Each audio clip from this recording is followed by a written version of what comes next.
જાહેરમાં પાર્ટીના બેનર હેઠળ ખેડૂતોની, ગરીબોની, વંચિતોની, શોષિતોની લડાઈ લડશે અને આ પાઠ બીજો તૈયાર થઈ ચૂક્યું છે. આજે આપણે ન માત્ર ખેડૂતો, આગામી સમયમાં મહિલાઓ માટે,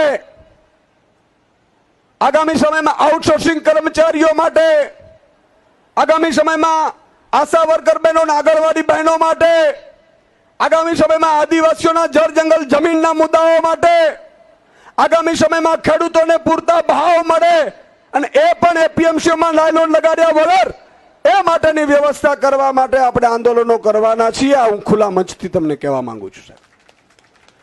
અને મિત્રો, સરકાર હોય તો શું થઈ શકે? એવું નથી કે ન થઈ શકે. સરકાર હોય તો પંજાબમાં આમ આદમી પાર્ટીની સરકાર બની અને મિત્રો 4 વર્ષ થયા છે.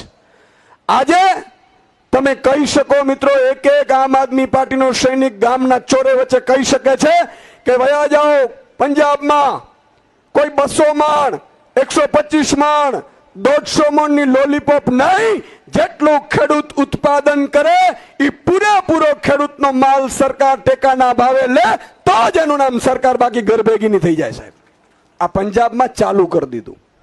એટલું નહીં, આજે જાઓ ત્યાં ખેડૂતોના ખેતરોમાં હું જાતો હું તો લોકો રજૂઆત બિલ લઈને આવે કે સાહેબ હમણાં જ મને પીજીવીસીએલ વાળા, ડીજીવીસીએલ વાળા, યુજીવીસીએલ વાળા ને 2 લાખનું બિલ ઠોકીને ક્યાંક હું વીજ ચોરી કરું છું.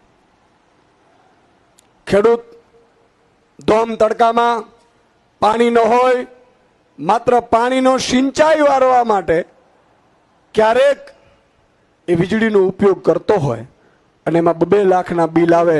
મિત્રો, વયા જાઓ પંજાબમાં આમ આદમી પાર્ટીની સરકાર છે.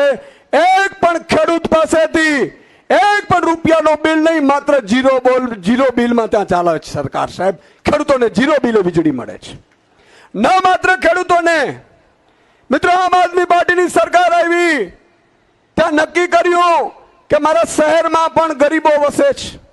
ખેડૂતો નથી, મજૂરો છે, શ્રમિકો છે, ભાગિયાઓ છે, એમના માટે પણ મિત્રો વ્યવસ્થા કરી પંજાબમાં આમ આદમી પાર્ટી સરકારે. બીજું કે મિડલ ક્લાસ પણ સૌથી વધુ પીડાય છે.